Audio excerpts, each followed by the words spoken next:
Seja bem-vindo a mais uma edição do programa Espaço Aberto, agora em novo formato por telefone, em razão da pandemia do novo coronavírus.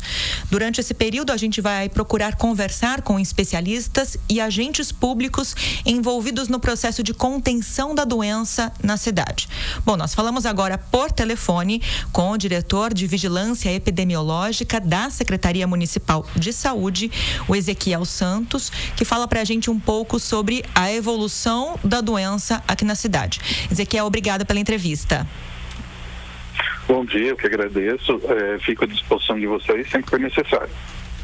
Ezequiel, nós temos dois movimentos acontecendo na cidade. Um deles é a flexibilização das atividades comerciais e o outro envolve a migração do coronavírus, do Covid-19, agora para a periferia. Existe uma preocupação com uma explosão de casos nos próximos dias? Bom, em relação ao número de casos, aumento, isso vai ocorrer de qualquer forma. Os casos só tendem a aumentar mesmo, é fato isso, Isso ocorre nos locais.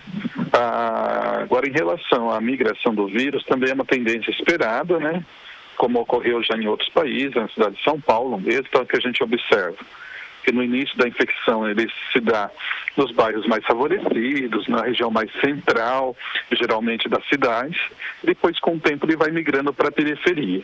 E a gente observa que quando ele vai fazendo esse caminho mais periférico, atingindo mais a população periférica, tende a um aumento de casos, Até pelo grau de compreensão de muitas pessoas, o entendimento, achando que o vírus não vai chegar nessas regiões, Até um pouco motivado até pela própria cultura. Então, a gente observa que acaba tendo um aumento maior de número de casos, até por conta do isolamento e tudo mais, mas a nossa preocupação não é só com o aumento do número, que isso de fato vai ocorrer. A nossa preocupação é o aumento se vai ter casos graves e óbitos, Porque se as pessoas vão ter o entendimento de procurar o serviço assim que iniciar os sintomas, que tem que ficar isolado, E é isso que a gente viu que aconteceu nesses movimentos. Então a preocupação é maior, principalmente nos bairros mais carentes, onde muitas vezes a pessoa não tem nem condição de pegar um ônibus para chegar num atendimento. Então que ele consiga usar as ferramentas disponíveis para estar entrando em contato com o serviço de saúde quando necessário. Ezequiel, a gente tem acompanhado notícias e fotos pelas redes sociais, pela própria imprensa, de uma grande circulação de pessoas no calçadão da Batista desde a reabertura parcial do comércio e também aglomeração acontecendo em alguns bares da cidade. Qual pode ser o impacto desse comportamento na evolução da doença?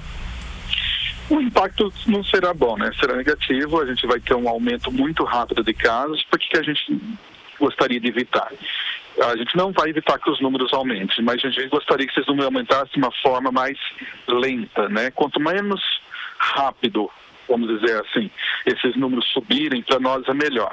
Por quê? Se ele começar a subir de uma forma muito mais rápida, a tendência é a gente ter mais casos graves e precisando de serviço de saúde, como UTI, hospital, aumenta, E vai aumentar de uma forma muito rápida que pode causar um colapso, um transtorno na rede pública de saúde, não conseguindo absorver essa quantidade de pessoas graves ao mesmo tempo. E pode incidir em maior número de óbitos. Acho que agora é o momento de todo mundo ser responsável. Na verdade, a gente não fez uma abertura de comércio, não fez abertura nenhuma, fez uma flexibilização. A gente deixou um pouco mais flexível. Por quê? A gente já estava em 70 dias em quarentena praticamente. A gente conseguiu achatar a curva, o número subiu devagar como a gente gostaria, mas as pessoas também precisam começar a retomar suas vidas, mas com responsabilidade. Então, não significa porque tem uma loja aberta que você tem que ir lá. Você pode continuar comprando pelo delivery, por telefone, pela internet, mas somente se for extremamente necessário, ou seja, essencial. Eu preciso daquele produto porque senão vai comprometer a minha vida. Caso contrário, vai com calma, verifica como está o cenário. Tem muita gente na Batista a horário, então eu não vou. Por quê? Você cuida da sua vida, preserva você, preserva a sua família que está em torno. Agora, se a gente bancar o irresponsável, igual foi no dia que teve a primeiro dia de flexibilização e todo mundo estava lá, foi o maior ato de irresponsabilidade da população, isso foi. Não adianta agora culpar prefeito, não adianta culpar a Secretaria de Saúde, o secretário de Saúde, não adianta culpar. A população errou nesse momento e a população agora tem que ser consciente que ela tem que colaborar. Senão, a gente vai ter um cenário muito ruim na cidade, como a gente já observou na epidemia da dengue e outras coisas. Então, a população também é responsável e eles têm que assumir o ônus da responsabilidade deles. Como que é feito, Ezequiel, esse mapeamento pela vigilância epidemiológica do município que mostra a trajetória percorrida pelo vírus em Bauru? A gente tem os casos, né, por endereço, por CEP, tudo certinho, e a gente usa um sistema de geoprocessamento. Eu consigo geoprocessar os dados nos respectivos endereços, números da casa certinho.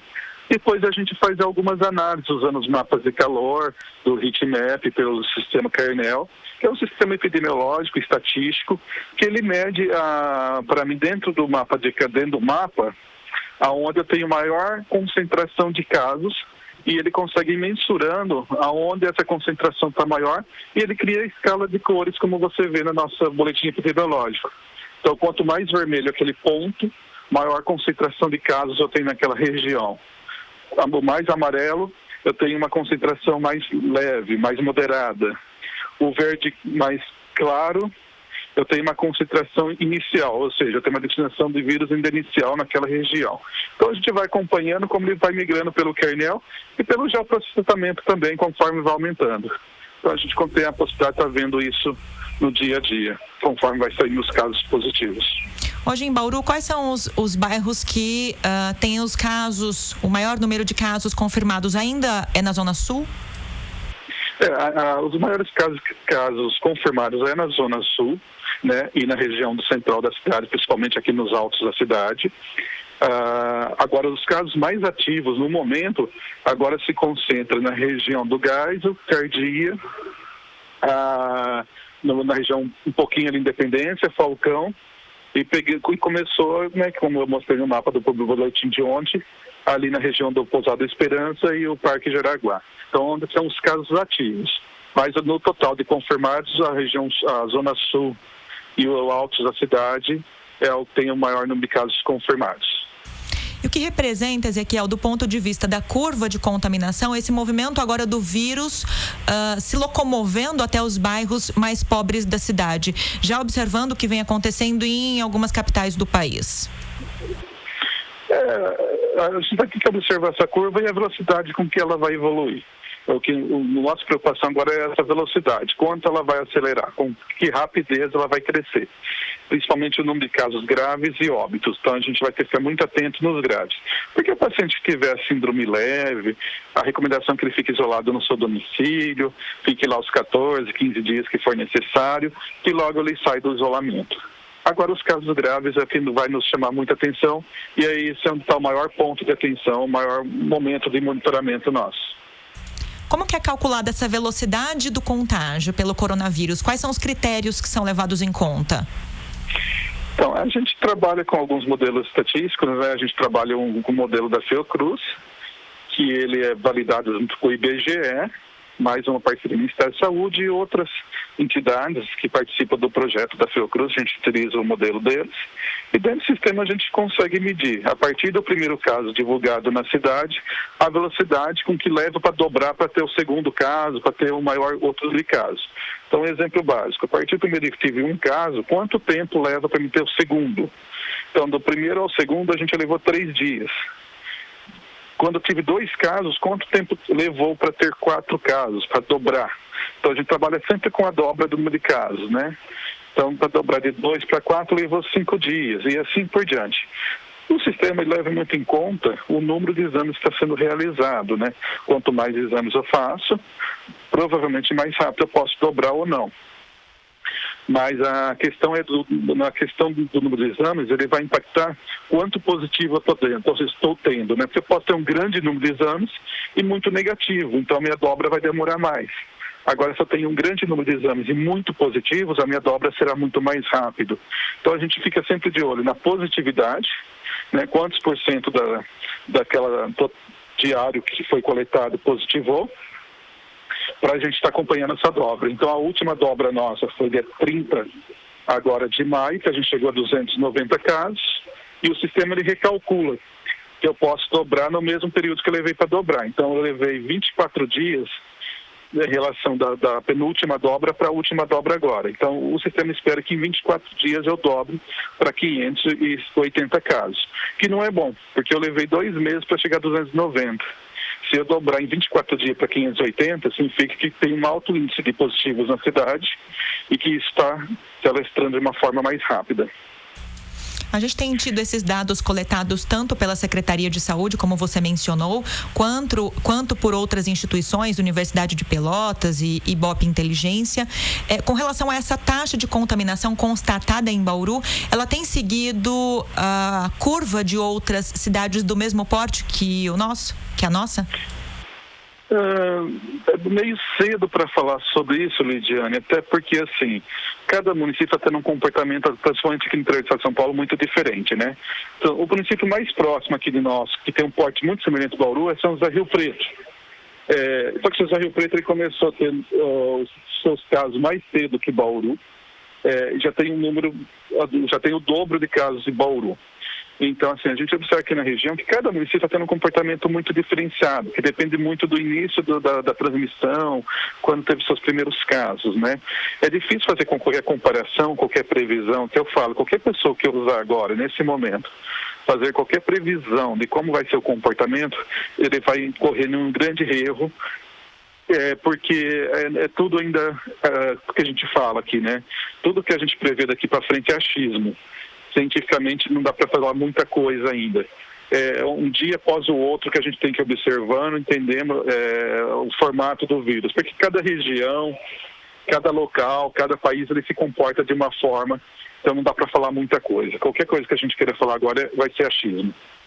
Bom, nós estamos conversando por telefone aqui no programa Espaço Aberto com Ezequiel Santos, que é diretor da Divisão de Vigilância Epidemiológica da Secretaria Municipal de Saúde.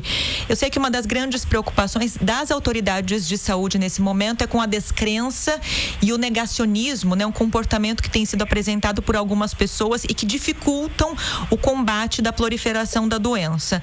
E à medida que você tem medidas mais efetivas de redução dessa velocidade de contágio, né, de resultados positivos com isolamento social, as pessoas, quase que uma controvérsia, né, acabam desacreditando da efetividade da doença e se protegem menos. Como é que vocês têm trabalhado do ponto de vista científico para combater a descrença, né, essa controvérsia que tem gerado em algumas pessoas?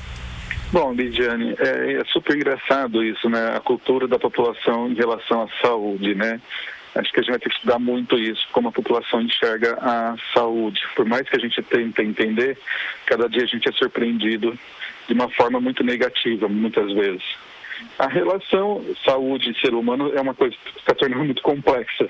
Mas, assim, é que a gente observa que quando a gente faz algo positivo para a cidade, as pessoas começam a enxergar isso de forma negativa. Então, ou seja, nosso interesse, a nossa ação principal em relação ao vírus, não só aqui em Bauru, como está sendo feito no país inteiro, como está sendo feito no exterior todo, e como a OMS, a Organização Mundial da Saúde, prega como cartilha didática nossa, é tentar achatar a curva. Lógico, uma vez que eu tento fazer com que essa curva fique mais baixa, que eu tenha casos de uma forma mais lenta, eu vou ter uma epidemia mais longa, eu vou ter uma transmissão viral mais longa. Porque eu estou segurando, represando o contágio. Só que as pessoas veem isso como negativo. Por quê? Elas começam a desacreditar, falam assim, não chegou, só tem 290, só tem 300 casos, não aconteceu aquele estouro como a gente estava esperando na Itália, na Espanha, São Paulo. Estão falando que acontece isso, mas aqui não está ocorrendo. Isso é bom, é positivo para a cidade que não esteja ocorrendo. Só que as pessoas parece que querem pagar para ver. E a gente quer que continue nesse ritmo, dessa forma. Lógico, a gente vai ter mais tempo de transmissão, mas a gente vai conseguir absorver os casos graves que surgirão. Graças a Deus, a nossa cidade já tem 15 óbitos, mas infelizmente são 15 óbitos. Não dá para falar que só. É um grande número já por esse vírus, para mostrar que ele não brinca em serviço. São pessoas, são famílias que estão chorando. Mas, perto do que a gente assistiu no mundo, não é uma catástrofe. E os casos graves que a gente está tendo, graças a Deus, eles estão conseguindo sair da UTI, com vida, voltando para suas famílias. Mas por quê? A gente está tendo um sistema que no momento está conseguindo absorver essa demanda por conta desse alargamento dessa curva. Agora, se a gente fazer, que a gente está fazendo no calçadão, que aconteceu no último dia, e não acreditar que esse vírus, de fato, pode matar os nossos idosos, que foram as pessoas que construíram essa cidade, que foram as pessoas que investiram para chegar até esse momento, a gente vai ter uma catástrofe. Então, as pessoas têm a entender que se a gente não se cuidar e não preservar os nossos patrimônios, e eu falo, nossos idosos são os patrimônios. Se Bauru existe hoje, é graças a essas pessoas. A gente pode ver uma catástrofe. Uma última questão, Ezequiel. Uma das orientações à população, desde o início da pandemia, é que não procurassem imediatamente os serviços de saúde, os hospitais, caso constatassem sintomas leves, né, equivalentes aos do coronavírus. Isso acabou, em alguns casos, retardando a procura desse atendimento e os pacientes já chegando em condições muito graves, dificultando o sucesso dos tratamentos. Para quem sentir os sintomas hoje, mesmo que leves, qual é a orientação? Olha, Lidiane, aqui em Bauru, graças a Deus, essa estratégia a gente percebeu que deu muito certo. Porque os pacientes que chegaram no serviço de saúde grave, infelizmente, eles começaram a ter sintomas no mesmo dia, já gravaram e já foram procurar o serviço de saúde. O que a gente ainda prega, não, se você está com uma síndrome gripal, não vá imediatamente para uma unidade correndo, desesperado. Entre em contato com o nosso serviço de teleatendimento. A gente tem o SAMU 192, a opção 2. Lá você vai ser atendido pelo enfermeiro e pelo médico. Ele vai te avaliar. Se ele perceber a gravidade, ele vai estar conversando com o paciente, vai estar atendendo o paciente por telemedicina. Ele vai encaminhar o paciente para o pronto-socorro. Ele não vai ser responsável se o paciente tiver qualquer sintoma que possa ser grave, deixar em casa. Como aconteceu, vários pacientes ligou e falaram, estou com tal sintoma, doutor. Ele falou, vai para o pronto-socorro agora. E chegou lá e foi atendido, foi internado, foi feito tudo com sucesso. E se for no caso, o SAMU vai até a casa da pessoa remover, como já aconteceu. Então, assim, entre em contato com o 192, a opção 2 do SAMU. Você vai ser atendido, é uma consulta médica válida. Isso é válido, tem lei para isso, né? E caso contrário, mas eu não me sinto confiante com o sistema, procure uma unidade de saúde, mas só se tiver sintomas graves, começar com falta de ar, cansaço, pequenos esforços. Senão vai acontecendo igual acontece com a dengue. Lógico que são coisas diferentes, mas a gente vai sobrecarregar as UPAs, o pronto-socorro, com um monte de gente com síndrome gripal e vai causar uma transmissão intensa lá dentro. Então, assim, aquele paciente que não tem uma síndrome gripal leve, entre em contato com o SAMU. Aguarde, siga a orientação do médico. Posso ligar para o SAMU todo dia se for preciso? Pode, não tem problema nenhum. Não fique em dúvida. Se acha que está piorando, liga para o SAMU. Se ele falar, vá no médico, vá no médico. E se você não confiar, vá no médico. Mas você está sendo atendido da mesma forma que tivesse com o médico na sua frente. Bom, tá feita a orientação. Nós ouvimos aqui no programa Espaço Aberto, por telefone, o diretor da Divisão de Vigilância Epidemiológica da Secretaria Municipal de Saúde, Ezequiel Santos, que falou um pouco para a gente sobre a evolução do novo coronavírus aqui na cidade. Ezequiel, obrigado pela entrevista. Imagina, eu que agradeço. Obrigada, um ótimo dia para você. Nós agradecemos também a sua sintonia, lembrando que o programa Espaço Aberto está em novo formato, agora com entrevistas por telefone com especialistas e agentes públicos envolvidos no processo de contenção da doença aqui na cidade. Fique sintonizado em nossa programação. Obrigada pela sintonia e até a próxima.